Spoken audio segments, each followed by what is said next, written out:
Bueno, pues bienvenidos hermanos que estamos aquí, bienvenidos a los hermanos que nos están viendo, nos estarán viendo más adelantito, ¿verdad?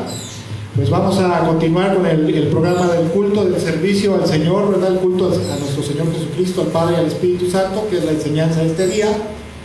Y bueno, quisiera comentarte, Selene, que estábamos comentando que para los bautizos va a ser dentro de 15 días, por si gustas ir, ¿verdad? Y es un 99.9% de seguridad que se hagan en Veracruz, en Antón Lizardo, ¿verdad? Nos vamos a ir, Víctor nos va a apoyar con el transporte. Víctor nos va a apoyar con el transporte y ya nada más sería cada quien llevar pues una vianda para compartir, si es que gustan ir ustedes, ¿verdad? Si es que ya Mario está aquí y pueden ir, pues para que vayamos. Y ¿qué otra cosa? Dentro de 8 días a las 9 de la mañana nos vamos a reunir en el Parque 21 de Mayo sobre la Avenida 3 dentro de 15 días. Es que el 6 de noviembre, si Dios lo permite. Si el Señor lo permite y no cambian las cosas, ¿verdad? Dentro de 15 días salimos a las 9 de la mañana para Antón Lizardo para hacer los bautizos ahí en la playa. El 6 de noviembre, dentro de 15 días, dentro de 2 domingos. Sí, los bautizos. Si gustas ir, me avisas y ya para ponernos de acuerdo, a ver.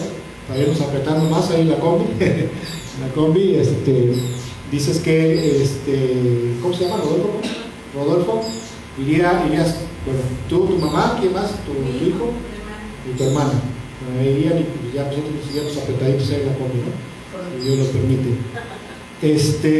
Bueno, ese es uno de los anuncios que quería comentarte. Pero bueno, en este día, antes de entrar a la enseñanza de este día, primero que nada, quisiera que fuéramos a la trivia bíblica de este día. Las trivias bíblicas, bueno, pues son buenas para, ¿cómo estamos? ¿A 20 qué? 23 de octubre, perdón. Ay, la trivia bíblica de este día, ¿verdad? Son buenas las trivias bíblicas, claro que sí, porque nos ayuda a reforzar un poquito más nuestro conocimiento. Y vamos aprendiendo a lo mejor algunas cosas que no sabíamos.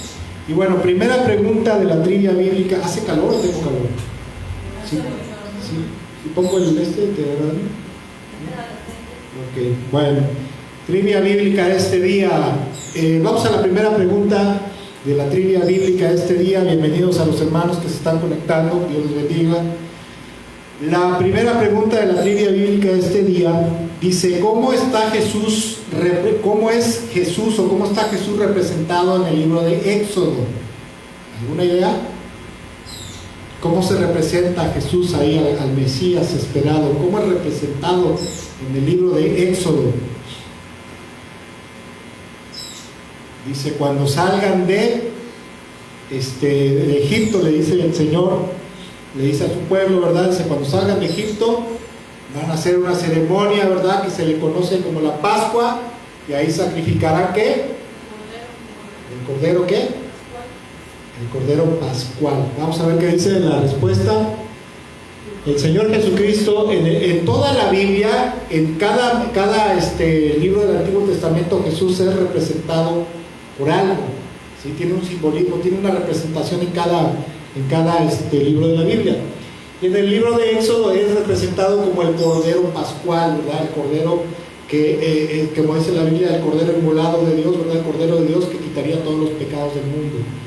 Segunda pregunta: ¿cómo está Jesús representado en el libro de Levítico? A ver, ¿quiénes han leído todo el libro de Levítico? ¿No han leído el libro de Levítico? ¿Qué tiempo tienen de conocer de Dios o de Cristo? Si el que tiene más de un año ya debe de haber leído toda la Biblia. Bueno, vamos a ver qué dice la respuesta. En el libro de Levítico, el Señor Jesucristo es representado como el sacrificio expiatorio o propiciatorio, ¿verdad? El sacrificio expiatorio o sustituto, el sacrificio que sería efectuado, ¿verdad?, de parte de Dios. Él dio el Cordero, ¿verdad?, el Cordero de Dios, para ser sacrificado en nuestro lugar por el perdón de nuestros pecados.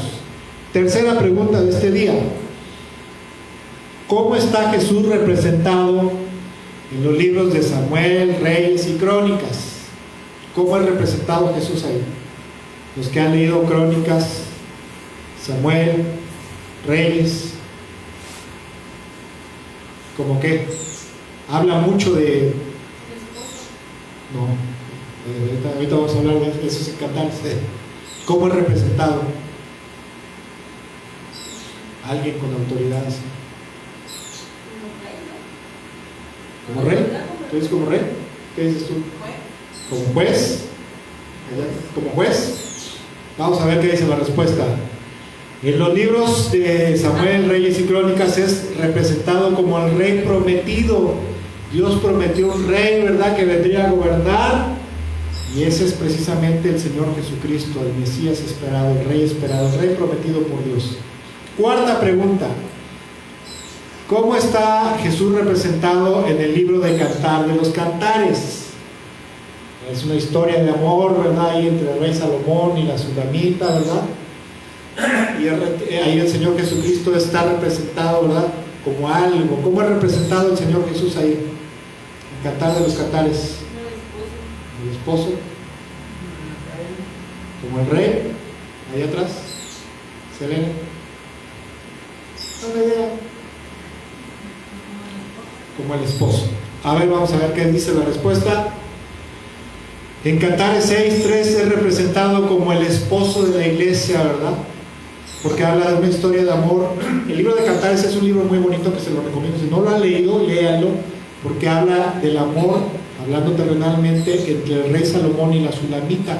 La Sulamita era se dice que cuando el rey Salomón hizo en alguna ocasión un viaje a los viñedos del norte del reino de Israel, conoció a una mujer campesina de tez morena, pero que era hermosa, era preciosa, ¿verdad? Era una belleza.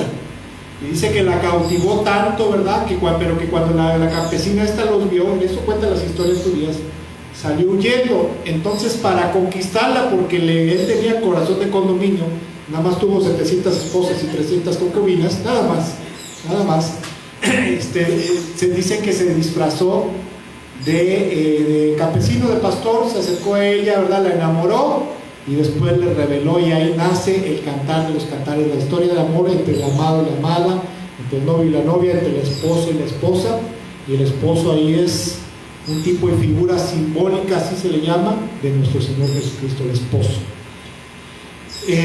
Quinta pregunta: ¿cómo está Jesús representado en los libros de los profetas, desde Isaías hasta Malaquías?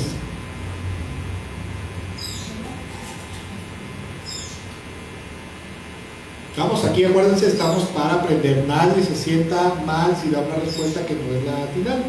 Estamos para aprender. ¿Alguna idea? El Mesías también parte. Específicamente el libro de Isaías. ¿Alguna idea? Dice que es el príncipe de qué. Vamos a ver qué dice la respuesta. En Isaías capítulo 9, verso 6, está representado el Señor Jesucristo en los profetas, ¿verdad?, en los libros de los profetas, como el príncipe de paz que vendría al mundo. ¿A qué? A poner paz en la tierra, a poner paz y orden, ¿verdad? Todavía no se da ese tiempo, pero en unos, no sé cuántas décadas, como están las cosas, ¿verdad?, en la humanidad, probablemente ya a la vuelta de la esquina está el juicio de las naciones y el Señor vendrá a poner paz a todos. Sexta pregunta: ¿cómo está representado el Señor Jesucristo en el libro de los Hechos de los Apóstoles? En los Hechos de los Apóstoles. En los Evangelios, ¿qué pasa al final de los Evangelios? El Señor muere, es crucificado y muere. Y entonces en el libro, en el resto de los está representado en los Evangelios, ¿verdad?, presentado como el Mesías, como de las muchas cosas que se presentan ahí, que representa al Señor como el Mesías, ¿no?, crucificado y muerto. Entonces en el libro de los Hechos estará representado como el ¿qué? El Mesías resucitado. A ver, vamos a ver qué dice la respuesta.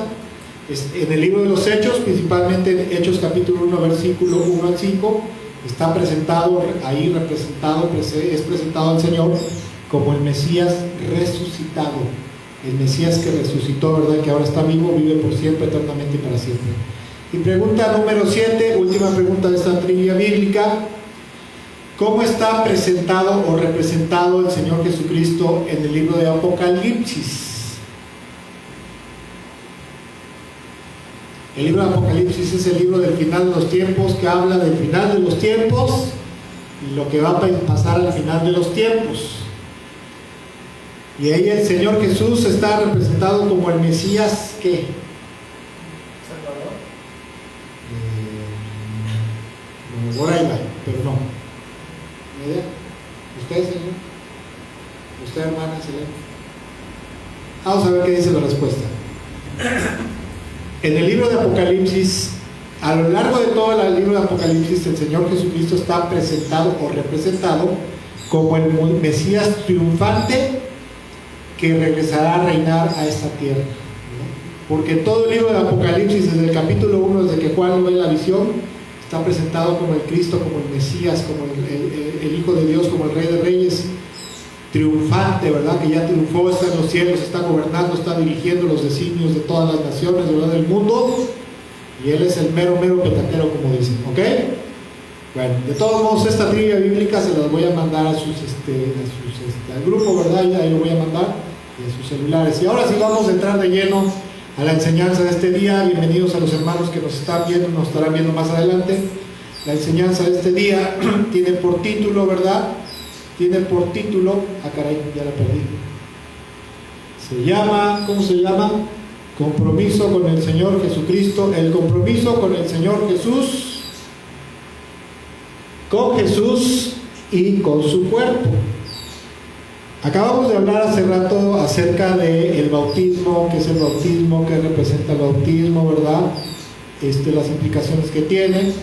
Y bueno, cuando hablamos acerca del bautismo, también tenemos que hablar, ¿verdad? A partir del momento que nosotros ponemos nuestra fe y esperanza, aún antes de bautizarnos, si se pudiera convertirse a Cristo, arrepentirse, convertirse a Cristo en el mismo momento, ¿verdad?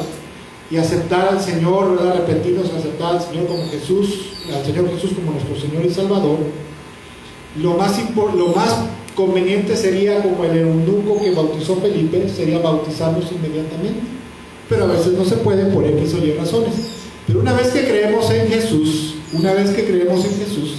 tenemos que entender que adquirimos, aparte de la gracia y el favor de Dios, como el perdón, la salvación, la vida eterna, la restauración, la regeneración espiritual, las sanidades y todo tipo de bendiciones, aparte de toda la gracia y el favor que recibimos de parte de Dios, también adquirimos compromisos con Jesús, con el Señor Jesucristo y con su cuerpo, que es la iglesia cristiana evangélica en todo el mundo, y obviamente con nuestra congregación local, con nuestra iglesia local.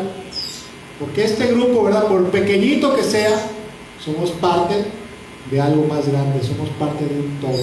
Somos como una sucursal, como una farmacia Guadalajara, ¿verdad?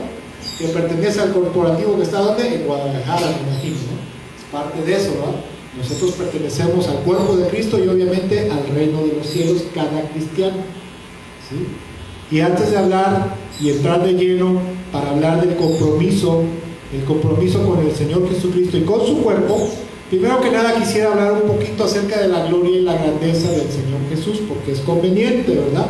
Quisiera hablar un poco acerca de la gloria y la grandeza de nuestro Señor Jesús, y para eso quisiera ir a una cita bíblica que se encuentra en el libro de los Efesios, en el capítulo 1, en el versículo 18 en adelante, del 18 al 23, que en la Nueva Traducción Viviente dice de la siguiente manera. Una vez, ¿verdad? A ver, caray, no dice así, ¿verdad? Sí, está bien. Si se alcanza a ver desde allá atrás, dice, hablando el apóstol Pablo, dice: pido que les inunde de luz el corazón, para que puedan entender la esperanza segura que Él ha dado a los que llamó, es decir, a su pueblo santo, quienes son su rica y gloriosa herencia. Versículo 19. Pido también en oración que entiendan la increíble grandeza del poder de Dios para nosotros, los que creemos en Él. Es el mismo gran poder que levantó a Cristo de los muertos y lo sentó en el lugar de honor a la derecha de Dios en los lugares celestiales. Quiero comentar algo: nadie se puede sentar a la diestra del Padre más que solamente un ser de naturaleza divina como Jesús. ¿Y como quién más se podría sentar al lado del Padre? El Espíritu Santo. Satanás se quiso sentar a la diestra del Señor, ¿verdad? Dice en Isaías 14 y en Ezequiel 14 y en Isaías 28 que se quiso sentar, ¿verdad? A poner su trono junto al trono de Dios, y me lo mandaron a volar. ¿Por qué? Porque no era un ser de naturaleza divina y justamente no le correspondía, y por eso lo mandaron a volar, por soberbio y por no acatar lo que debía de ser, ¿verdad? Versículo 21. Ahora Cristo está muy por encima de todo, sean gobernantes o autoridades, o poderes o dominios, o cualquier otra cosa, no solo en este mundo, sino también en el mundo que vendrá. Pues todo, versículo 22, Dios ha puesto todo bajo la autoridad de Cristo, a quien hizo cabeza de todas las cosas para beneficio de la iglesia. Y la iglesia es el cuerpo de Cristo, Él la completa y la llena, y también es quien da plenitud a todas las cosas en todas partes con su presencia. Cristo está por encima de todas las cosas. Obviamente la Biblia dice que el Padre es cabeza de Jesús, Jesús que es cabeza del varón y el varón cabeza de la esposa y de los hijos, ¿verdad? Pero la palabra de Dios nos enseña que el Padre Celestial entregó al Hijo, en Mateo capítulo 28, autoridad sobre todas las cosas. O sea, Él es grandioso, Él es glorioso. La Biblia enseña que el Señor Jesucristo es la máxima autoridad establecida por el Padre Celestial sobre todas las cosas, sobre la humanidad entera, aunque no crean en Él. La humanidad entera también, esto nosotros necesitamos hacérselo saber a la gente que no cree en Jesús, que la máxima autoridad establecida por el Padre Celestial y el filtro para poder entrar ante el Padre y ante la presencia de Dios y al cielo es Jesucristo. Esta escritura, ¿verdad?, y muchas otras nos enseñan acerca de su majestad, grandeza y gloria y poder, ¿verdad? Gloria y poder que no tienen precedente ni comparación con nada de lo que existe en el universo entero. Nada absolutamente se puede comparar con la grandeza y la gloria del Señor Jesucristo, del Hijo de Dios. Con esto quiero decir, ¿verdad?, que si tenemos a lo mejor ese criterio, esa idea de que Jesús es el carpinterito de Nazaret, ¿verdad?, el hijo de José y de María, no es así. Quitémonos esa mala idea de nuestra cabeza, ¿verdad? Él es el Rey de Reyes, el Señor de Señores, ¿verdad?, que está glorificado, sentado a la diestra del Padre, que tiene toda la autoridad, y que la palabra de Dios nos enseña que todo, absolutamente todo en el universo fue sujeto a su autoridad divina. Y por lo tanto el hombre, Jesús dijo en una ocasión, el Padre desea que así como se le honra, se le glorifica a Él, también se me dé gloria y honra a mí. ¿Por qué? ¿Lo merece? Sí. ¿Por qué? Porque es un ser divino. Y aparte de eso, el Padre, el Espíritu Santo y Jesús son co-creadores de todo el universo entero, por lo tanto, y poseedores. Entre los tres son los poseedores del universo entero.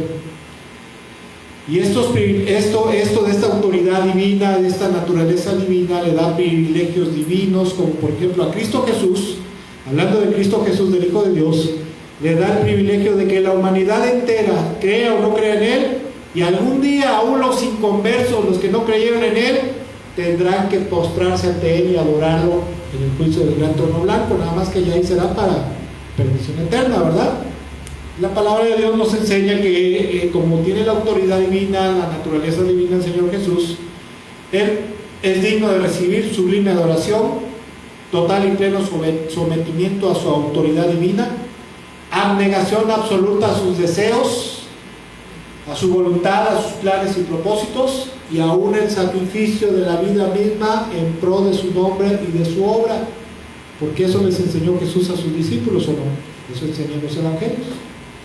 Todo aquel que quiera ser mi discípulo, ¿verdad? Tiene que cargar con su cruz y seguirme. Y aún, si te quieren matar por causa de mi nombre, tienes que permitir. O si tú decides negarme, no te preocupes. Al final de los tiempos yo también te voy a negar. Nada más. Así que o la bebes o la derramas. Y en teoría, ¿verdad? Y en teoría, una vez que el hombre llega a entender estas cosas, esta maravillosa realidad acerca de la grandeza y la gloria, la majestad, el poder, ¿verdad? La inmensa majestad y poder de Cristo Jesús, se supone que una persona cuando lee esto en la Biblia o se le enseña, por decirlo así, se debería de desmoronar ante Él, ante Cristo Jesús, y rendirse incondicionalmente ante Él, ante su señorío, su majestad, su voluntad, su autoridad, ¿verdad? Y todos sus mandamientos y enseñanzas. Se supone, a veces la iglesia no lo hace, ¿verdad? Pero se supone que así debería de ser. Estar totalmente rendidos y postrados ante Él y decir: Señor, hágase tu voluntad y no la mía, Señor. Aún tuviera yo que padecer el martirio, no me importa, porque tú eres mi Dios y eres mi Rey. Al menos en Medio Oriente, ¿verdad? En Palestina, así es la cosa. Por eso es que los famosos talibanes, los famosos de esa organización terrorista ISIS, prefieren suicidarse en el nombre de Alá que negar su fe. ¿Por qué? Porque tienen esa ideología de una total y completa sumisión a Alá, a lo que ellos llaman Alá, a lo que es Dios para ellos. En el mundo grecorromano, ¿verdad? Bueno, grecolatino, y en el mundo occidental en la actualidad no tenemos ese entendimiento por cultura, ¿verdad? Por eso a veces nos cuesta tanto trabajo rendirnos totalmente al señorío y la autoridad de Cristo Jesús y decimos: ¿quién va a adorar y quién va a obedecer al Señor hasta la muerte? Ya, ¿verdad? Y saliendo, ¿verdad? Ya te subes al coche, se te atraviesa otro coche y hasta le empiezas a hablar en lenguas, pero no angelicales, sino demoníacas, ¿verdad? Y reciben el nombre y tu parentela. Ay, Señor, perdóname. ¿Por qué hacemos eso? Porque por cultura, por falta de conocimiento o por falta de obediencia, de entendimiento, no hemos comprendido que deberíamos estar totalmente rendidos, totalmente sometidos a la autoridad y voluntad de Jesucristo. ¿Por qué? Porque el Padre lo coronó a su diestra como amo y Señor de los cielos y de la tierra. Amén. ¿Queda claro? Siguiente punto, el señorío de Jesús. Vamos a hablar acerca del señorío de Jesús. Antes de hablar de las responsabilidades y obligaciones con el Señor, con la iglesia, vamos a hablar acerca del señorío de Jesús. La palabra Señor en el griego es la palabra kurios. Dice en Hechos capítulo 2 versículo 36, dice: por tanto, sépanlo bien todo Israel, que a este Jesús, a quien ustedes crucificaron, Dios lo ha hecho Señor y Mesías, lo ha hecho kurios, lo ha hecho el Señor. Y dentro de la teología cristiana, el asunto, ¿verdad? El tema del señorío de Jesús es uno de los temas más importantes, ¿verdad? Que no se puede dejar de lado, que necesita ser ampliamente reconocido, ¿verdad? Que debemos de entender, porque el asunto del señorío de Jesús es fundamental para que dentro del pueblo de Dios pueda haber paz, orden, armonía y avance en la vida espiritual de las personas. Si el cristiano, si el creyente no entiende el asunto del señorío de Jesús, que tiene que ver con su autoridad suprema, ¿verdad? Con su soberanía, está bien pelado. Nunca va a poder someterse. ¿Por qué? Porque no lo entiende. Es como aquel que llega a una empresa, ¿verdad? ¿Qué debo de hacer aquí? Pues ve, repórtate con el supervisor. No, yo no con el supervisor, no. Yo quiero que tratar con el gerente de la empresa. Repórtate con el supervisor, que es la autoridad delegada. ¿Qué va a pasar? Que lo van a venir corriendo. ¿Por qué? Porque no obedece a la autoridad delegada. No entiende el asunto de un señorío, de una autoridad, ¿verdad? Es muy importante entender y saber y conocer y aceptar de todo corazón el asunto del señorío de Jesús, Porque cuando el pueblo de Dios sabe a quién se tiene que someter de primera mano, ¿verdad? Viene el orden, y al venir el orden espiritual, viene la paz, viene la armonía, viene la diligencia, viene la constancia espiritual y la productividad espiritual para el reino de Dios. Y a través de eso vendrá el poder, la gloria, la bendición, la gracia, el favor, etcétera, etcétera. Primero orden, primero sometimiento, sumisión a la autoridad y señorío de Jesús, y después vendrán las bendiciones. Pero el cristiano actual primero quiere las bendiciones y después quiere la sumisión a la autoridad del Señor Jesús. Y así no se puede. Se los digo porque así dice la Biblia, no porque a mí se me entienda, ¿verdad? Siguiente, por favor. La palabra kurios, Señor en el griego, ¿verdad? El término Señor, o la palabra Señor, proviene del griego kurios, que se traduce como Señor, que tiene un sentido especial y se emplea frecuentemente con un significado de jefe, propietario, superior o gobernador. Y específicamente kurios en el griego, en el mundo grecolatino, tenía y tiene un significado de rey y señor, de dueño, amo, protector, gobernador, elevado y exaltado. ¿Saben por qué en algún tiempo de la era primitiva el Imperio Romano perseguía a los cristianos y los asesinaba? Por la palabra Señor. Porque en el Imperio Romano, para los romanos, el Señor, cuando decían kurios, eso significaba que era el Señor, el amo absoluto, el dueño de todo lo creado, lo existente, ¿verdad? Los cielos y la tierra, era el emperador. Cuando ellos decían, es que el emperador, el César, es kurios, es el Señor, y se lo decían a un cristiano, ¿verdad? Él es el Señor y tienes que reverenciarlo. Y esa reverencia no era de Señor emperador, no, era adoración. Y los cristianos se negaban porque sabían que el Señor, que kurios era Jesucristo, los mataban o los echaban al circo romano por esa palabra, ¿verdad? Y bueno, en un sentido muy general, la palabra kurios designa aquel que manda, aquel que legítimamente dispone sobre alguno o sobre algo.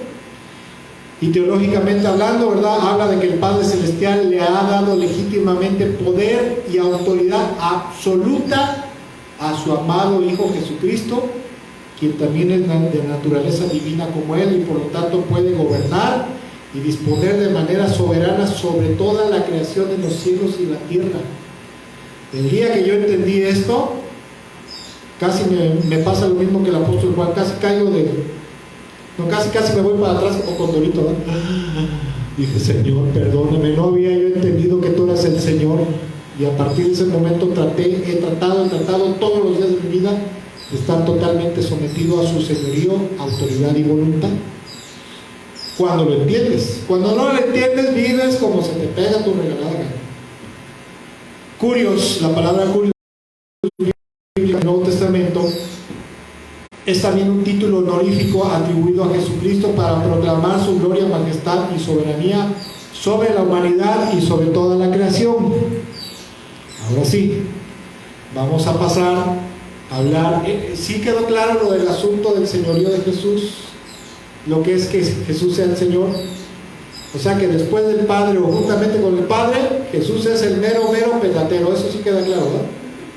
Es el que dice, aquí nada más mis chicharrones truenan. ¿Sí? El Padre le dijo al Hijo, a partir de este momento tú serás el Señor sobre todo. Y todo lo que quieras tiene que venir contigo primero. Y si no viene contigo, no hay nada. No hay perdón, salvación, vida eterna, bendición, prosperidad, provisión, sanidad, restauración, no hay nada. Si no reconoce el mundo entero tu autoridad divina, tu naturaleza y tu señorío divino. Por eso es que los testigos de Jehová están bien pelados, porque solamente reconocen al Padre Celestial como Jehová, ¿verdad? Que dicho sea de paso es una palabra pagana de origen gnóstico griego. Los testigos de Jehová solamente reconocen a kurios, o reconocen el señorío solamente del Padre Celestial, pero no del Espíritu Santo. Ahora, ¿debemos de desconocer el señorío del Padre? No. Porque la Biblia dice que el Padre es cabeza de Jesús. Y de ahí para abajo, ¿verdad? Jesús cabeza del varón y el varón cabeza de la esposa de Jesús. Este es el orden divino de autoridad. ¿Queda claro? Ahora sí, vamos a hablar acerca de las responsabilidades del creyente. Como si Dios lo permite y nos presta vida para dentro de 15 días, aquí nuestros hermanitos se van a estar bautizando. Esto es algo que también deben de entender. Porque una vez que crees en Cristo y te bautizas, ya estás adentro, mijo, y no puedes volver atrás. Porque dice en Eclesiastés capítulo 5, dice: cuando le hagas un voto al Señor, no tardes en cumplirlo, porque el Señor no se complace en los insensatos que prometen a la ligera y no cumplen. Y dice varias cosas más, y luego dice: y no sea que el Señor se enoje y entonces venga a destruir toda tu obra, o sea, te venga a dar chicharrón con la torre. No sé si en otras iglesias se enseñen esto, pero esto está en la Biblia, no me lo estoy sacando de la manga, está en la palabra de Dios. Por eso es que a muchos cristianos, ¿verdad?, no necesitan al diablo para que les haga triza su vida.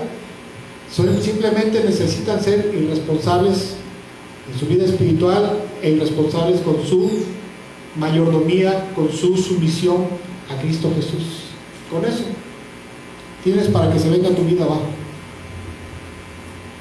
La responsabilidad del creyente.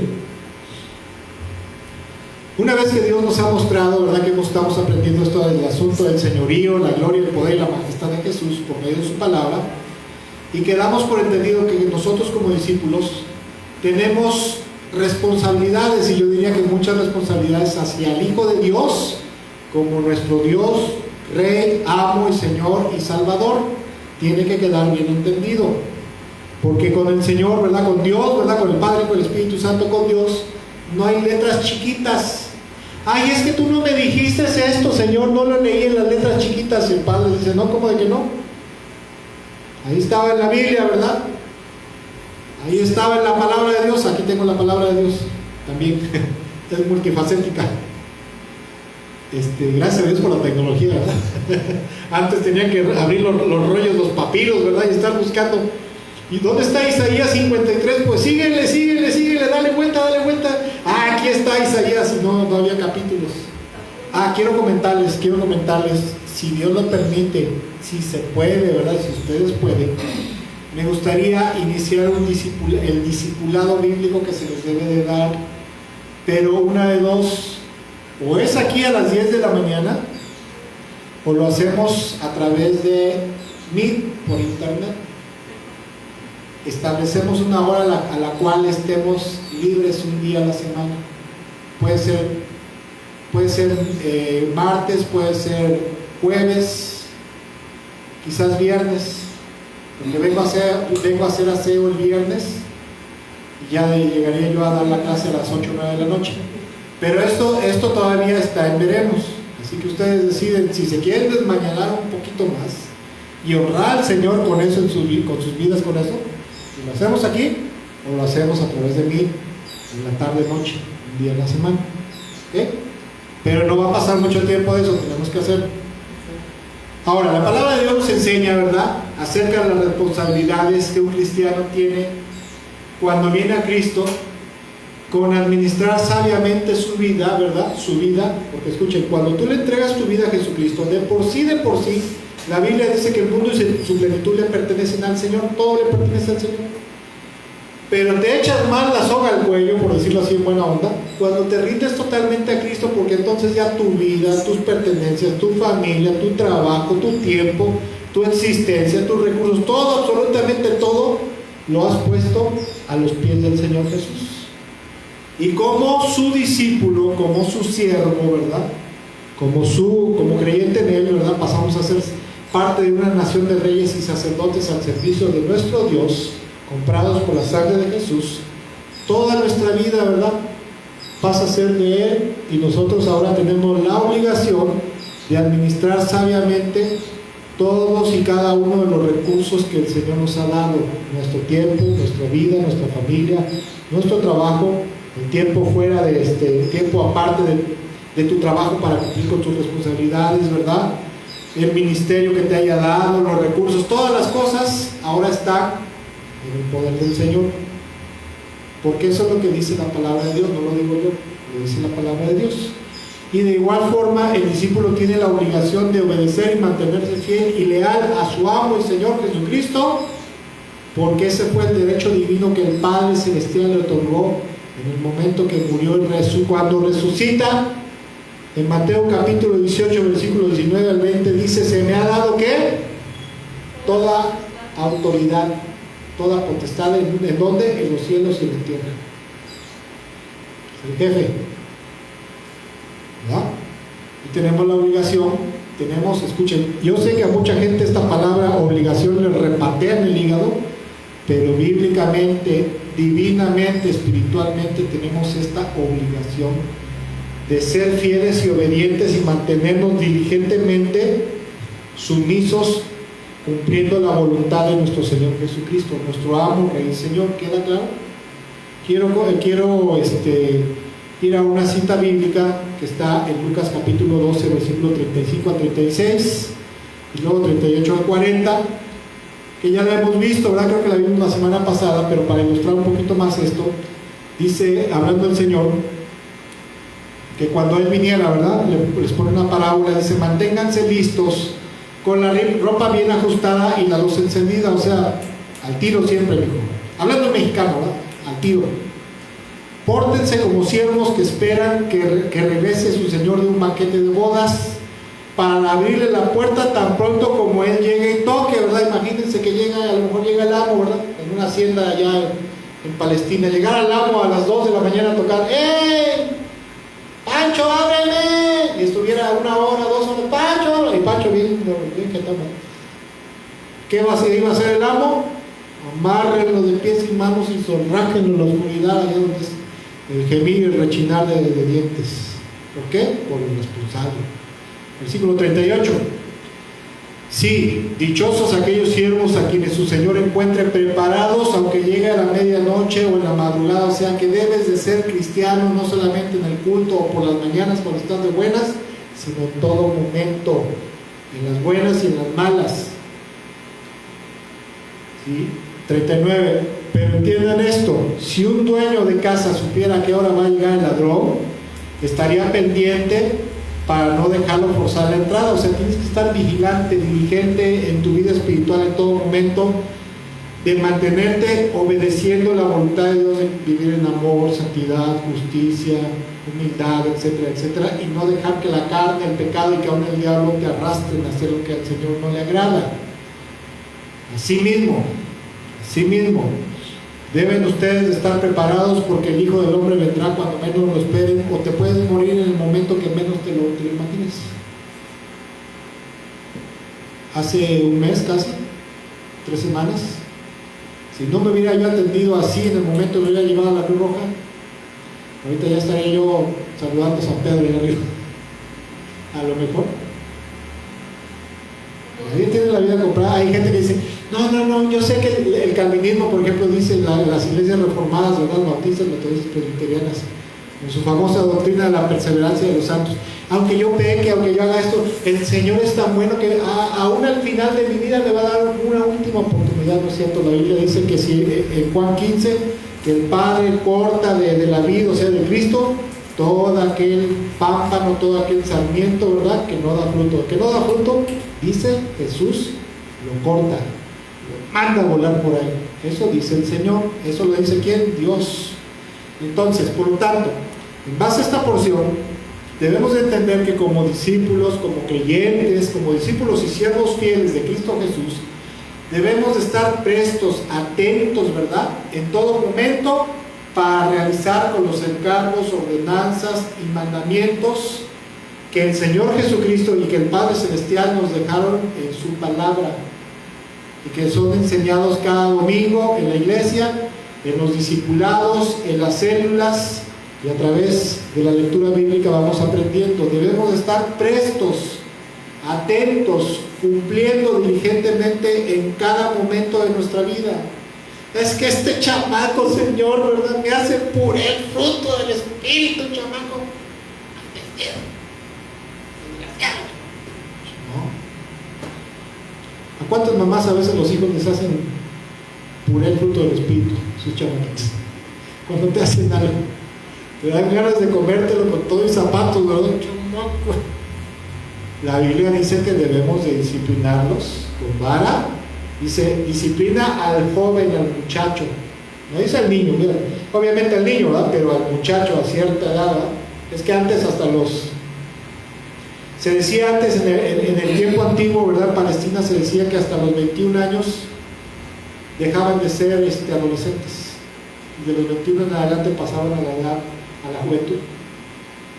Y a veces se dice, hay estudios que hasta los 18, 20, 21, los papás les daban de garrotazos o de bagazos, o de riatazos, ¿verdad? Y no, y que a un chamaco se le ocurriera levantarle la mano o ponerle cara al papá, por la ley divina había que matarlos. Lean en el libro de Deuteronomio o de Levítico, y dicen que el hijo que blasfemara, que maldijera a su padre, que fuera rebelde con su padre, los mismos padres debían de llevarlo con los jueces de la ciudad, decir, este es un hijo disoluto, glotón, rebelde, blasfemo, no nos obedece. Y le decían, a ver, mi hijo, te vamos a llevar con el psicólogo. No, ¿cuál? Lo agarraban, lo amarraban y lo mataban a pedradas. Esa era la ley de Dios. Ay, mi hijo, ahora en la actualidad, no le vayas a decir algo porque se va a traumar el niño. Se traume. Todos los grandes hombres de la historia, ¿verdad? Sus papás de chiquitos, a ver, chamaco canijo, ¿verdad? Los disciplinaron, los corrigieron con amor también, ¿verdad? Les dieron mucho amor y fueron grandes hombres. Hombres fuertes y disciplinados crean tiempos de paz y prosperidad. Hombres débiles e indisciplinados crean tiempos de desgracia y de tragedia. Pero bueno, es otro tema. Entonces, como creyentes debemos estar, ¿qué? Al tiro en todo momento. También es necesario saber que quien no se encuentre diligentemente, vigilantemente realizando la voluntad del Señor Jesús, sufrirá las consecuencias por su negligencia. Lucas capítulo 12, versículo, por favor, 45 al 48. ¿Ya está? Es que no te debes saber adelantar. No. Perdón. Es que tiene que entrar el factor sorpresa, y si no me los distraes. Versículo 45 en adelante dice, pero ¿qué tal si ese siervo, no está hablando de otro siervo, está hablando de la misma persona, ¿verdad? Se pone a pensar, mi señor tardará en volver, y luego comienza a golpear a los criados y a las criadas, y a comer y a beber y a emborracharse. Se vuelve un glotón y borracho, ¿no? O sea, un disoluto, hablando en términos espirituales, un cristianoide, paganoide, carnaloide, como se le llama, ¿verdad? El señor de ese siervo volverá el día que menos lo espere y a la hora menos pensada, entonces lo castigará severamente y le pondrá la condena que reciben los incrédulos. Otra versión dice los hipócritas. Regresará a la hora que menos se espere, ¿verdad? O te morirás a la hora que menos te esperes, porque yo conozco gente cristiana, un pastor, un pastor que se metió a tomar y luego a andar ahí de galán, ¿verdad? Cometió el adulterio, lo sorprendieron, sus pastores lo reprendieron y no es cierto, pastor, no es cierto, esta mujer está loca. No quiso dejar el ministerio, siguió ministrando. Y un día en un viaje pastoral ministerial a Puebla, no sé si entre Amozoc o dónde, ¡taca!, que se estrella por atrás con un tren. Se murió instantáneamente. Y se murió en adulterio, en pecado. ¿Y dónde estará? Allá abajo esperando para ir a lo calientito. El cristiano fiel que muere, vienen los ángeles, como dice la historia del rico y Lázaro, para llevarlo a la presencia de Dios a esperar la resurrección de los cuerpos de los muertos. El que es el renegado, el que vuelve atrás, van a venir los ángeles y lo van a llevar al Seol a esperar el juicio del gran trono blanco. Dios no juega, el Señor no juega. Vamos a leer el versículo 46, versículo 47. El siervo que conoce la voluntad de su Señor y no se prepara para cumplirla recibirá muchos golpes. En cambio, En cambio, el que no la conoce y hace algo que merezca castigo, recibirá pocos golpes. Dice la ley humana, dice que el desconocimiento de la ley no te exime de responsabilidad. Pero cuando la conoces y la violas, aumenta la gravedad. ¿También? Eso dice la Constitución política. Y eso dicen muchas leyes. Pero el que conoce la voluntad de Cristo Jesús y no la hace, dice que recibirá un severo castigo. Si no te arrepientes aquí y no cambias a tiempo aquí, antes de que el Padre te moche. Hay gente que dice, no, Dios es Dios de primeras, segundas, terceras, cuartas, enésimas, quincuagésimas, nanonésimas oportunidades. No es cierto. Te dará una, dos, tres, no sé cuántas, pero ya llega el momento que se va a fastidiar el Señor y mira, paca, nos cortará. A todo aquel que se le da mucho, se le exigirá mucho. ¿Se atora? Es que sí, es que se duerme, entra en estado de reposo. Sí. Es que debes de... Bueno, yo ya nada más lo muevo tantito y vuelve a despertar. Anda como a los pollitos les da sueño. A todo aquel que se le ha dado mucho, se le exigirá mucho. Al que se le ha confiado mucho, se le pedirá aún más. Entre más conoces, más responsabilidad tienes. ¿Sí va quedando claro? Principalmente para los que se piensan bautizar. Con todo respeto, y no es mala onda, pero están a tiempo de rajarse. Obviamente, si se rajan, ya saben lo que va a pasar también, ¿no? Así que, como decía mi papá, mijo, o la bebes o la derramas. Estás adentro, y aquí o la bebes o la derramas. Papá, cállese, o la bebes o la derramas. Está bien. Debemos de esforzarnos. Siguiente punto, vamos rápido. La mayordomía del creyente. La mayordomía del creyente. ¿Qué es la mayordomía del creyente? Vamos al siguiente, por favor. El mayordomo. En la antigüedad, el mayordomo, así se le llama, ¿verdad? Se le conoce bíblicamente. El mayordomo era un siervo del amo que tenía la responsabilidad de administrar sabiamente, prudentemente, diligentemente, recta y honestamente y productivamente todas las cosas que su señor había puesto bajo sus manos. Era su administrador, era su mayordomo, no era el amo. A veces los cristianos no entendemos qué es la mayordomía cristiana y nos creemos que somos señores, amos y señores absolutos de nuestra vida espiritual, y por eso hacemos lo que se nos pega nuestra regalada gana con nuestra vida espiritual y con todo lo que Dios nos ha dado y ha puesto bajo nuestras manos. Y escúchenme, tu casa, tu trabajo, tu coche, tus hijos, tu vida, tu tiempo, tu salud, tus fuerzas y todo lo que puedas tener y hayas tenido, hay alguien que te lo ha dado, y que aparte de eso, al rendirte a Cristo Jesús, lo has depositado a sus pies. Esa es la verdad. Y eres un mayordomo, eres un siervo del amo. No somos amos y señores de nosotros mismos. ¿Queda claro? Y nuestro Señor Jesucristo obviamente es el dueño de todo. Dale punto, por favor. La mayordomía tiene que ver ampliamente con cada aspecto y esfera del cristiano, de la vida del cristiano, su vida personal, familia, dones, talentos, tiempo, salud, trabajo, ministerio, recursos materiales, económicos, espirituales, dones y talentos, etcétera, etcétera, etcétera. Y aunque en los últimos tiempos el asunto de la mayordomía cristiana, muchas iglesias lo han corrompido, lo han prostituido para enfocarlo. Dicen, es que tú como mayordomo, como siervo del Señor, debes de ser productivo económicamente para poner tus talentos económicos al servicio de la obra de Dios. Pero eso va más que nada enfocado con la teología de la prosperidad, donde todo es dinero. Siembra, pacta, diezma, ofrenda para que el Señor te prospere, porque aparte de eso eres mayordomo y tienes que echarle, ¿verdad? Ahora, ¿la iglesia tiene la obligación de material económica con la obra de Dios? Sí, claro que sí. Pero no es, la mayordomía cristiana no está enfocada principalmente con manipular a los creyentes para que diezmen y ofrenden generosamente, sino que la mayordomía cristiana, ¿verdad?, está enfocada principalmente y tiene que ver con la buena administración de nuestra vida espiritual. ¿Sí? ¿Queda claro?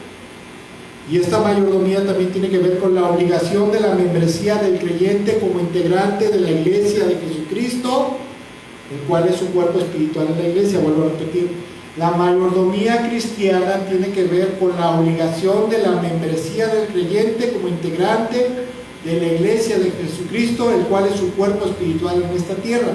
Y por lo tanto, cada creyente no solamente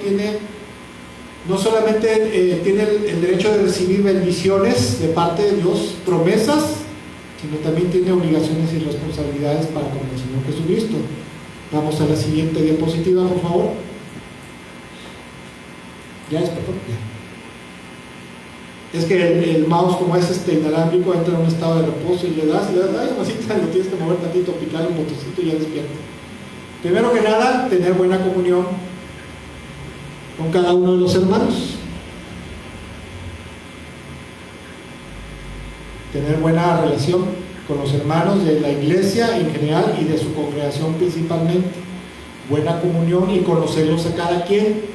Estar conectados los unos con los otros. Porque a veces sabemos iglesias que los hermanos ni siquiera saben ni cómo se llama el hermanito ese que va. ¿Quién sabe? ¿Dónde vivió? ¿Quién sabe? Pues que Señor, pues solo por él no sé cómo estará. A lo mejor está en prosperidad y abundancia. Dile que me mande 500 pesos. Así.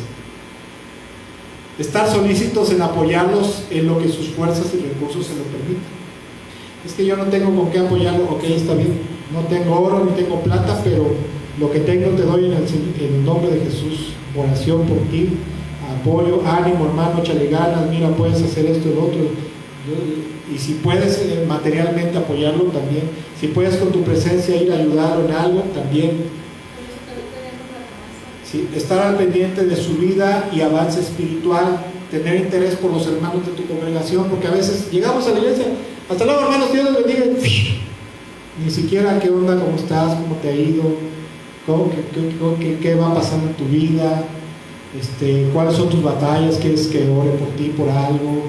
Echamos una llamada al rato, un cafecito, para platicar, ¿verdad? Pero no. Estoy hablando de responsabilidades bíblicas para el cristiano. Estar solícito, siguiente por favor, estar solícito para participar de cada actividad que la iglesia tenga la necesidad de implementar, como estudios bíblicos, ministerios, por ejemplo, de niños, de jóvenes, campañas evangelísticas, salir a evangelizar de puerta en puerta, salir a evangelizar a los hospitales, ¿verdad?, a la calle, unirse con otras iglesias para hacer eventos evangelísticos, llevar ayuda a los pobres, a los necesitados, llevarle ropa a la gente pobre ahorita en invierno a la sierra, ¿verdad? O sea, estar solícito siempre para cada actividad y necesidad que tenga que implementar la iglesia. Servir en algún ministerio a los hermanos. Dice, pero aquí a quién vamos a servir, ¿verdad? La silla solamente, ¿no? Ahí están unos cafés que dicen edecán, ¿verdad?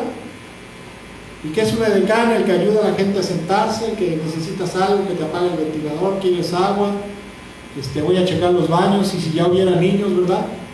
El día que Dios permita tener niños, si no tenemos maestro todavía, le ponemos, y ahí tengo todos los domingos, pensando en eso, traigo mi memoria USB, una película cristiana para los niños, y el que le toque estar sirviendo como edecán, como mujer, venir a checar, ¿verdad? Que no estén prendiendo el salón, que no tenga ya fuego, por lo menos gritar fuego, fuego, ¿no? Vámonos. Sí, ¿verdad? La que se acaba de quemar. Apoyar las necesidades del templo. No sé, esto no es la iglesia, esto es un templo o centro de adoración, ¿verdad? Apoyar los programas evangelísticos para que la iglesia implemente, congregarse constantemente y a tiempo, en la hora indicada por la iglesia, para participar de la adoración grupal y recibir instrucción y enseñanza bíblica, estar solícito a participar de los servicios de oración y programas de intercesión, estar orando, dice la Biblia, los unos por los otros, mostrar fidelidad y permanencia en el grupo que el Señor lo ha establecido, o sea, en la congregación local que te ha establecido. Escuchen algo que no está aquí, que se me pasó. pero no esperar, ¿verdad?, que el pastor nos esté puyando y arreando. Esto es algo que nos debe nacer del corazón a nosotros como cristianos, siervos y mayordomos del Señor Jesús. ¿Queda claro?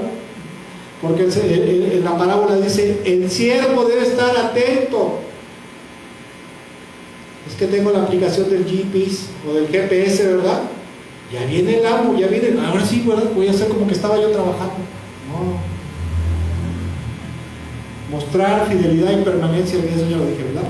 Y buscar el crecimiento, el progreso de su congregación. ¿Por qué? Por amor. Requisitos para ser miembros de la iglesia, vamos rápido. Hechos capítulo 2, versículo 42 en adelante. ¿Se trabó? Sí, pero no, o sea, ya estaba picado, pero quedaba nada más. Ah, es que luego se traba. Ya. ¿A ver ya? Hechos capítulo 2. Vamos a invocarlo. Hechos capítulo 2. Ahí está. Hechos capítulo 2, versículo 42. Y perseveraban en la doctrina de los apóstoles, en la comunión y en el partimiento del pan y en las oraciones. Siguiente. Ellos perseveraban unánimes en el templo día tras día y partiendo el pan casa por casa, participando de la comida con alegría y con sencillez de corazón, alabando a Dios y teniendo el favor de todo el pueblo, y el Señor añadía diariamente a su número los que habrían de ser salvos. O sea, ellos tanto estaban reunidos en el templo, la adoración grupal, ¿verdad?, la congregación grupal, y también en las casas, ¿verdad?, compartían tiempo entre ellos, coinonía se le llama, y aparte de eso, en las casas también se evangelizaba a los incrédulos, se jalaba a los incrédulos. Las iglesias del Nuevo Testamento tenían miembros y sabían quiénes eran, no eran desconocidos. El hermano Panchito, Pablito, Juanito, conocían a todos los hermanos, se conocían entre todos. La membresía es un acuerdo, la membresía cristiana, o sea que el cristiano tiene con el cuerpo de Cristo, el cuerpo del Señor, es un acuerdo entre la iglesia y el miembro que puede ser solicitada por el miembro y aceptada por la iglesia y ser terminada por cualquiera de las dos partes. Pero para ser miembro real y activo de la iglesia o de una congregación local, que es parte del cuerpo universal del Señor Jesucristo, hay algunos requisitos. Vamos a los requisitos. Para poder ser parte de la iglesia del cuerpo de Cristo y de una congregación local que es parte del cuerpo universal del Señor, el primer requisito es ser salvo del pecado y haber nacido de nuevo de verdad, haberte arrepentido de tus malos caminos, haberte apartado del pecado, ¿verdad?, haberte entregado a Cristo para que el Señor te salve y te regenere y empezar a vivir en obediencia. La membresía es solo para personas que han sido salvadas de verdad por Cristo Jesús y que dan clara evidencia con su forma de vivir que han nacido de nuevo. Uno puede ser salvo sin unirse a la iglesia, pero no es un obediente al Señor, ya que la voluntad de Cristo es que cada convertido se integre a su cuerpo para ser alimentado, capacitado y usado para su obra en una iglesia local. Siguiente requisito: ser bautizado, que si el Señor nos presta vida, dentro de 15 días se va a dar la vida a ustedes. El bautismo no salva, no regenera, no cambia, pero es una ordenanza dada por Jesucristo como requisito para la iniciación de esa persona como miembro activo dentro de su cuerpo y da testimonio público de su conversión. Siguiente requisito: tener un buen testimonio y dar evidencias de salvación y vida eterna, porque en la actualidad hay iglesias que aceptan todo, y obviamente, ¿verdad?, con todo respeto, nadie es perfecto,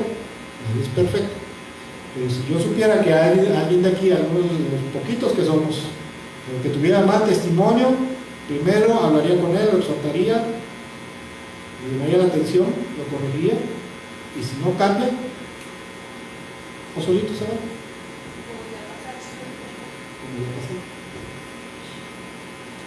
Privilegios y los privilegios y las responsabilidades del miembro de la iglesia local, del miembro del cristiano con su iglesia local, y obviamente con el cuerpo de Cristo. Los privilegios y las responsabilidades del miembro de la iglesia local. ¿Sí? Vamos. tiene el privilegio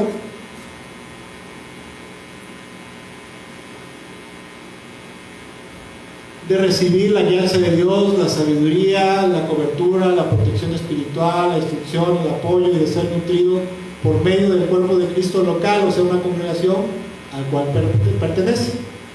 Pero tiene la responsabilidad de cuidar, amar, apoyar y ser fiel al cuerpo de Cristo local, o sea, su congregación, en la cual el Señor lo ha puesto. Yo no sé, ¿verdad? Pero yo creo de todo mi corazón que el Señor nos ha puesto en esta iglesia, en esta congregación. Que espero en el Señor, ¿verdad? Que vayamos creciendo en número. Siguiente.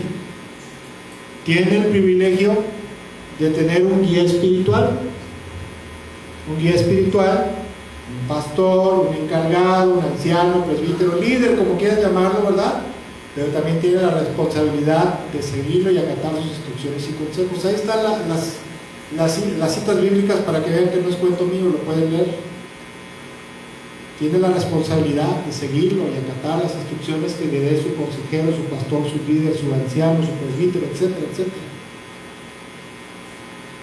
En mi caso ya casi se cumple lo de pastor y anciano, ya casi se cumple, ¿verdad? En 10 años más. Siguiente. Tiene el privilegio de la comunión con otros hermanos que son miembros de su iglesia, ¿verdad? Pero también tiene la obligación y responsabilidad de mantener relaciones sanas con ellos. ¿Sí? Verdaderamente es un gran privilegio tener comunión, una buena comunión y armonía con tus hermanos de tu iglesia. Porque a veces, con todo respeto, ¿verdad? Pero a veces cuando te conviertes a Cristo ya ni los de tu casa te quieren, te odian a veces. Porque ya no tomas, porque ya no te vas a hablar con ellos, ¿verdad? Porque ya no eres de pelados y te empiezan a hacer mucho. ¿Y con quién te podrás refugiar? Con tu iglesia. Es un privilegio, una bendición. Siguiente.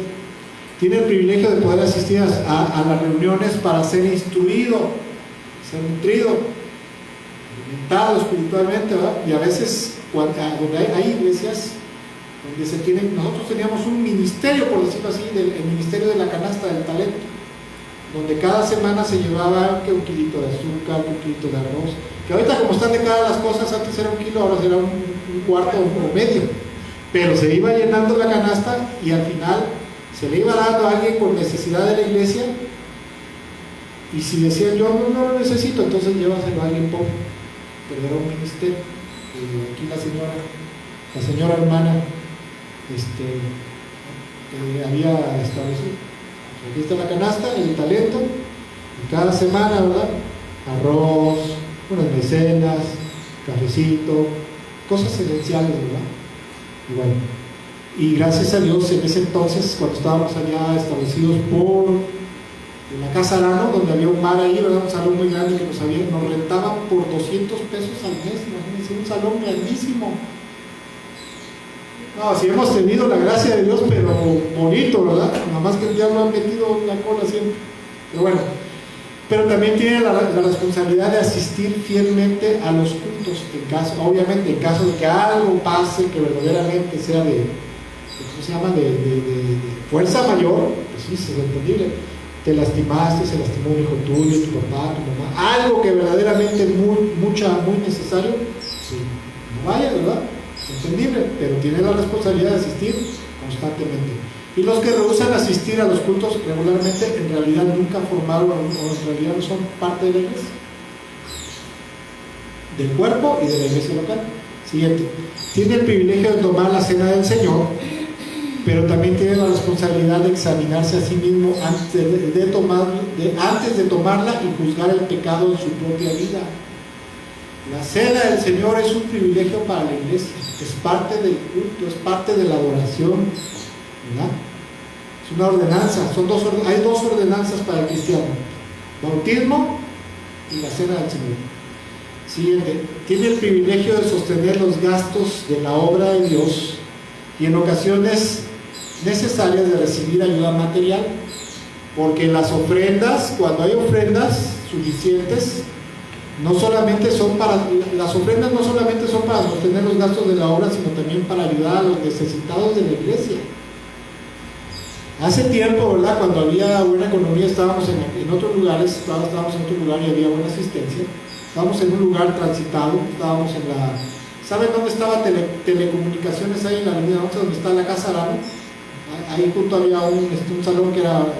Ese tiempo fue un bar, ahí no fue un centro nocturno. Ahí había buena entrada económica, y la economía en aquel entonces era buena. Y en varias ocasiones tuvimos la oportunidad no solamente de darle talento a la gente, sino a un hermano que se accidentó, no para el hospital, y le dijimos, bueno hermano, mira, lo poco o lo mucho que tengamos, pero te lo damos en el nombre del Señor para que te ayudes con él. Y se le apoyó. Y en otra ocasión a otra familia también se le apoyó económicamente, porque eso es lo que enseña la Biblia, eso es lo que enseña Dios en su palabra. ¿Queda claro? De recibir, pero también tiene la responsabilidad de dar ofrenda con este propósito y para las necesidades de los hermanos también. O sea, tiene la responsabilidad de dar ofrenda para ayudar a sostener los gastos de la obra de Dios, porque la obra de Dios no solamente es pagar, si paga renta, ¿verdad? No solamente es pagar renta, pagar luz, pagar agua, ¿verdad? También hay que pagar o comprar folletos evangelísticos, Biblias, para salir a veces, decir vamos a evangelizar a tal colonia, bueno, pues hay que llevar para el camión de los hermanos, etcétera. Hay muchas cosas en una congregación, pintura, arreglos, etcétera, ¿verdad? A propósito, los que no han visto el baño, pasen a verlo para que me den el visto bueno. Ya lo vi y dicen, ay, sí quedó, ya más o menos, pero quedó. Ya como estaba, ahorita que lo vamos a decir, Padre Santo, creo que me equivoqué. Siguiente, por favor. Tiene el privilegio de recibir las enseñanzas y alimento espiritual en los cultos, pero también tiene la responsabilidad de estudiar diariamente la Biblia por sí mismo. Y también tiene la responsabilidad de ser defensor de la fe, o sea, de las doctrinas bíblicas enseñadas por su iglesia, y de rechazar toda herejía o toda doctrina falsa. Siguiente, tiene el privilegio de ayudar en la obra más importante de todo el mundo, que es el llevar el evangelio a toda criatura. Cada cristiano tiene el privilegio de evangelizar, pero también tiene la responsabilidad de testificar personalmente con su testimonio, con su vida, ¿verdad? Y con la predicación a otras personas para ganarlas para Cristo. Y tiene que orar por el pastor y los misioneros y ayudarlos cuando se pueda, ¿verdad? Con los gastos. Tiene el privilegio de votar en las reuniones para tratar asuntos de la iglesia, como por ejemplo, hace rato podríamos ir a bautizar aquí y allá, pero ¿qué les parece si también se podría ir a Veracruz? No, te pasaste, es que te pasaste, creo que te pasaste. Regresa a la una. Regresa. Ah, sí, me pasé, me faltó una. Bueno, tiene el privilegio de votar, ¿verdad?, en las reuniones de los asuntos de la iglesia. O sea, ¿están de acuerdo que vayamos a Veracruz o que vamos? No, pues que yo sí, que no. Y tiene que llegar a un acuerdo por mayoría. No, pues sí, vamos a Veracruz y nos vamos a qué horas. A las 8 de la mañana, no, es muy temprano, nos vamos a las 9, a esas horas todavía apenas estoy con Juan Pesana, ¿verdad? Y ponerse de acuerdo, ¿verdad? Pero también tiene la responsabilidad de orar y buscar la voluntad de Dios antes de votar. Por ejemplo, tenemos la necesidad de establecer una misión en Colorines, por ejemplo. O nos están llamando, ¿verdad? ¿Para qué? ¿Qué piensan, hermanos? ¿Conviene, no conviene? ¿Podemos, no podemos? ¿Están dispuestos a ir y apoyar o no están dispuestos? Si la iglesia está de acuerdo, adelante, empecemos. No, adelante, que es la última. La iglesia tiene derecho de votar para excluir a un miembro que no se porte bien, porque es bíblico. Cristiano que no se porta bien, la iglesia tiene la obligación, ¿verdad? Tiene el derecho de votar para expulsar al miembro que no se porta bien, pero también tiene la responsabilidad delante de Dios, de la iglesia, del mundo, de ser testimonio bueno en conducta y palabra. Y bueno, hasta aquí terminamos con esto. ¿Hasta aquí alguna pregunta, comentario? Ya vimos la grandeza y la gloria del Señor, pero específicamente vimos también las responsabilidades que como cristianos, que como creyentes tenemos para con Cristo Jesús, porque somos sus siervos, somos sus mayordomos. Y acuérdense, amados hermanos, yo solamente se lo repito porque es mi obligación repetírselo como siervo de Dios y siervo de Cristo, pero el Señor dice que debemos de mantenernos diligentemente guardando su voluntad, principalmente ¿en qué? Viviendo en amor, en santidad, en pureza, en justicia, en humildad, en dominio propio, en diligencia. Y si no lo hacemos, ya lo acabamos de ver, no se lo digo yo, hermanos, y yo no quisiera que pasara nada en sus vidas, pero si no lo hacemos, va a haber consecuencias. La Biblia dice en Proverbios que si el justo ciertamente recibe su recompensa en esta tierra, con mayor razón el perverso y el impío. ¿Quién es el impío? El desobediente. Es así dice en Proverbios. Entonces, yo se los digo de todo mi corazón, como su pastor, ¿verdad? Porque los amo, como el Señor los aprecio y no quiero que les vaya mal, por eso les digo, haz lo que debes de hacer. ¿Queda claro? Bueno, pues vámonos rápido porque ¿te da tiempo? ¿Ya no te da tiempo para tomar la clase de...? ¿Seguro? Porque todavía tengo que dar la clase ahí, porque hubo una confusión ahí que yo creo que el diablo metió la cola. Pero bueno, vamos a hablar brevemente. Señor, te damos gracias en este día por este tiempo. Te bendecimos por habernos dado el privilegio de conocer tu palabra, tu voluntad, sobre todo para nuestras vidas. Porque como tú me has enseñado, Señor, primero responsabilidad y después bendiciones, Señor.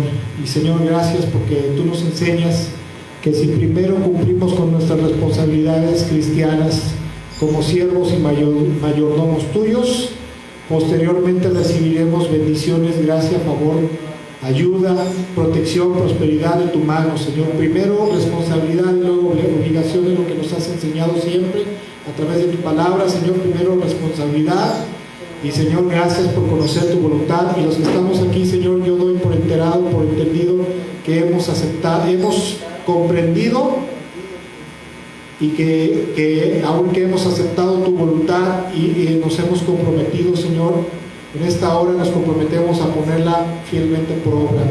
Señor, sabemos que fallaremos en algún momento, para la cual te suplicamos tu compasión y misericordia, pero también te suplicamos tu ayuda para volver al camino, para volver a cumplir fielmente tu voluntad, Señor. Y si en algún momento, Señor, llegamos a fallar, que no lo deseamos, perdónanos, Señor, y ayúdanos a levantarnos para seguir fielmente obedeciéndote, para crecer y madurar hasta el día que tú regreses por nosotros o bien nos llames a cuentas en tu presencia. En el nombre de Jesús te pedimos en esta hora por tu gracia, favor, bendición, misericordia, prosperidad, provisión, por el pan nuestro de cada día, Señor, por todas las cosas que necesitamos el resto de esta semana. Te pedimos tu protección, que nos guardes del maligno y de toda arma forjada en contra de nosotros y de nuestras familias. Te damos gracias por la vida de nuestros hermanos que nos están viendo y nos estarán viendo, Señor. Y te pedimos que a nuestros hermanos que nos estarán viendo, Señor, más adelante, que nos están viendo, los bendigas con las mismas bendiciones que nos darás a nosotros en el nombre de Jesús. También, Señor, asimismo, te rogamos que permitas que avance el Evangelio en esta tierra, Señor, que tu palabra y tu Evangelio, Señor, avance en esta tierra, Señor, y que podamos llevar tu luz y tu verdad, tu palabra, a los que no te conocen todavía. Y también, Señor, especialmente en esta hora queremos darte nuestra ofrenda, Señor. Queremos darte una ofrenda conforme hemos decidido en nuestro corazón, Señor, en nuestro corazón, sin coerción, sin manipulación, y conforme tú nos has prosperado para tu obra y todas las necesidades de tu obra, en el nombre maravilloso de Cristo Jesús. Amén, amén y amén. Y bueno, amados hermanos, por esto damos por terminado la enseñanza de este día y estamos en contacto para esta semana que viene, para la reflexión bíblica del miércoles. Que Dios les bendiga y bueno, nos quedamos aquí con Víctor. Bendiciones, hermanos, excelente tarde.